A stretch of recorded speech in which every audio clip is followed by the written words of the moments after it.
इंसाफ ने जीती।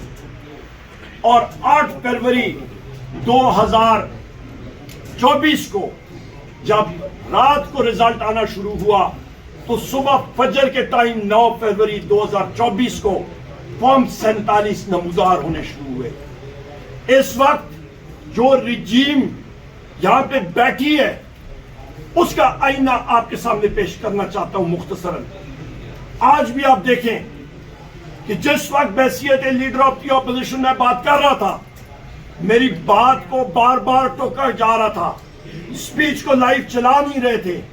वजह क्योंकि हम इस पीडीएम कोalition फैसिस्ट रजीम को आईना दिखा रहे थे और जो भयानक तस्वीर उनको नजर आ रही थी उनको पसंद नहीं थी। उसकी आपको मैं झलकियां बताता हूं। फॉरेन एक्सचेंज रिजर्व्स के बारे में ये बात करते हैं। ख़वातीन व हज़रात, स्टेट बैंक ऑफ पाकिस्तान ने पिछले 6 महीनों में $5.5 अरब मार्केट से खरीद के अपने ज़खायर में यहाँ पे रखे, सिर्फ अपने आप को सपोर्ट करने के लिए।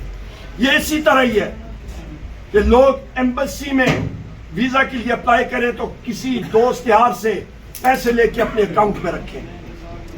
एक्सचेंज रेट जो रुपए की कीमत घटी है डॉलर के मुकाबले में, हाउस को मैंने अभी बताया, मिनिस्ट्री ऑफ फाइनेंस ने एस्टिमेट लगाया 164 रुपए फी डॉलर और ये रकम गई 275 रुपए फी डॉलर।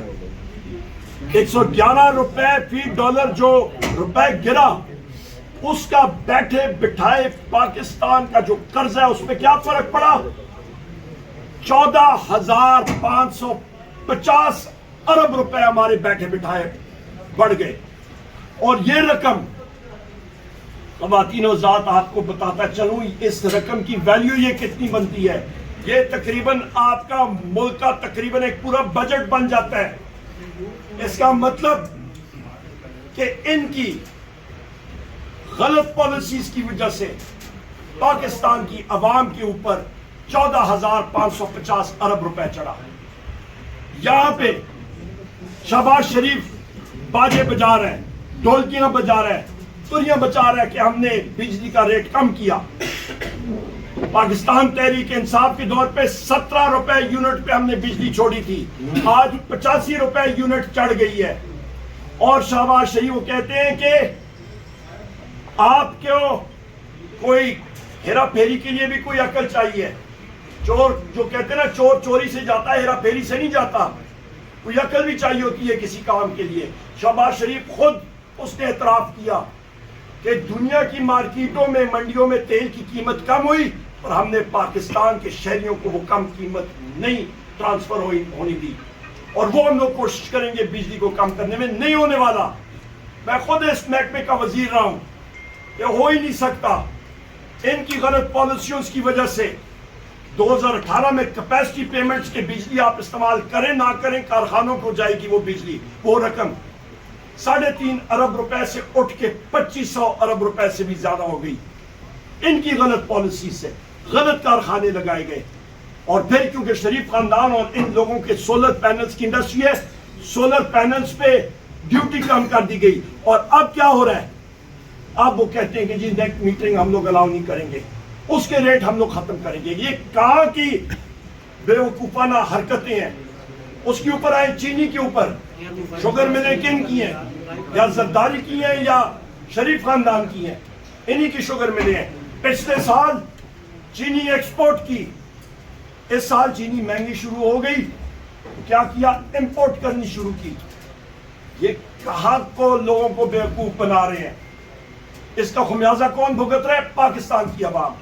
ये कहते हैं अफराद-ए-ज़र कम हो रही, वो अकल के अंदर कौन सी कम अफराद-ए-ज़र हुई है? अफराद-ए-ज़र इन्फ्लेशन रेट एक स्पीड होती है। इन्होंने इन्फ्लेशन रेट को ऊंचा तर बुलंदियों पे ले गए।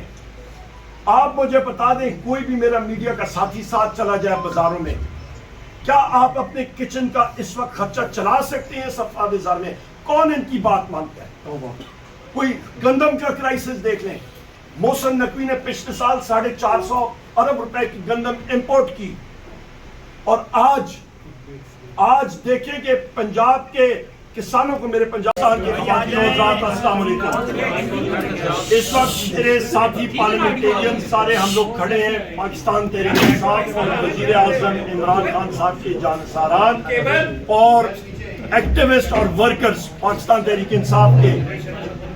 آج خواتین و حضرات 9 اپریل 2025 ہے اور ٹھیک 3 سال پہلے جنرل باجوہ نے رجیم چینج آپریشن کر کے جو شب خون مارا تھا اس کی وجہ سے ایک جمہوری حکومت وزیر اعظم عمران خان صاحب اور پاکستان تحریک انصاف کو بدلایا گیا اور تختہ الٹایا گیا اور ہمارا دلیل لیڈر وزیر اعظم عمران خان صاحب پرائم منسٹر ہاؤس سے صرف اپنی ڈائری لے کے بنی گانا چلے گئے اور وہاں پہ جو پاکستان کی عوام کا پھر اس کے بعد بہنیں زمین پہ بیٹھی ہوئی تھی. مجھے حصار میں لیا ہوا تھا سپاہیوں نے اور 5 لوگ دندناتے ہوئے اندر چلے گئے. یہ غلط تھا, جس زاویے سے بھی دیکھا جائے یہ بات غلط تھی اور میں اس کے خلاف سٹینڈ لیتا رہا. اچھا یہ بتائیے گا سر, کی جو سماعت ہے وہ اگلی سماعت اب اڈیالہ جیل میں ہی ہوگی. آج انفراد دہشت گردی کی عدالت میں ہوئی, تو کیسے دیکھتے ہیں معاملات پھر سے واپس چلیں جی ٹھیک ہے, معاملات چلیں اور جو حق سچ ہے وہ انشاءاللہ سامنے آئے گا. یہ معاملہ ہائی کورٹ میں آئے گا, سپریم کورٹ آئے گا. یہ ایک سیاسی نوعیت کا یہ مقدمہ ہے ہماری نظر میں. ہم بڑا واضح موقف رکھتے ہیں کہ 9 مئی کو کیا ہوا. ہم اس کو ایک فالس فلیگ آپریشن کہتے ہیں. اس دن ایک منصوبہ بندی کے تحت یہ تمام واقعہ کرنے والوں نے کیا. ہمارے لوگ بالکل ایک پرامن احتجاج کر رہے تھے. جو تشدد ہوا, جو واقعات ہوئے, ہم چاہتے ہیں کہ کھل کے تمام بات سامنے آئے. ہم نے اسی لیے جوڈیشل کمیشن کا تقاضا کیا ہے. وہ نہیں بنایا جا رہا کہ اس دن کیسے ہو گیا کہ اتنی جگہوں پہ کوئی سیکیورٹی نہیں تھی, دروازے کھل گئے, گیٹ کھل گئے. بہرحال یہ بات اپنی جگہ ہے. اب جب عدالت میں معاملہ چلے گا کچھ معاملات سامنے آ جائیں گے اور ہم سمجھتے ہیں کہ سپریم کورٹ تک ظاہر ہے ہم جائیں گے اور ہم دیکھیں گے کہ اب یہ جو نظام ہمیں میسر ہے 26ویں آئینی ترمیم کے بعد, اس میں ان مقدمات کے ساتھ کیا ہوتا ہے. راجہ صاحب یہ بتائیے گا, آپ بار بار عدالتی فیصلے کا بتاتے ہیں کہ عدالتی فیصلے کے مطابق عمل درآمد ہو, لیکن حکومت اس کے اوپر عمل درآمد نہیں کر رہی, جو سرکار ہے وہ عمل درآمد نہیں کر رہی. یہ جو آپ لسٹ بناتے ہیں وہ آپ اپنی قیادت کے ساتھ کسی کے ساتھ مشورہ کرتے ہیں یا اپنی مرضی کے ساتھ آپ یہ نہیں, بالکل مشورہ ہوتا ہے, مشورہ ہوتا ہے اور اس میں جو نام ڈالنے ہوتے ہیں وہ مشاورت سے ڈالے جاتے ہیں. بیرسٹر گور کا بھی نام آپ نے نہیں ڈالا تو لیکن نہیں تھا نقل موقع. 2 صدور تھے ہائی کورٹ اور ڈسٹرکٹ بار کے. ایک بشرا بی بی کی طرف سے خواہش تھی مشال یوسف زئی کی. خان صاحب کا حکم ہے کہ ظہیر عباس صاحب اور نیاز اللہ نیازی جو ان کے اسپوکس پرسن ہیں ان کا نام ضرور ڈالا جائے. تو اس کے بعد ایک ہی گنجائش تھی, چھٹی صرف میں تھا. ہم نے یہی کہا تھا, گور صاحب سے میری بات ہو گئی تھی کہ اگلے ہفتے آپ آئیں گے, اور آج بلکہ مقدمہ تھا GHQ حملہ کیس, اس میں بھی ملاقات ہونی تھی. کل سیاسی لوگوں کی ملاقات ہے, وہ لسٹ بھی میں آج بھیج دوں گا. اس پہ بھی یہ عمل غالباً نہیں کریں گے.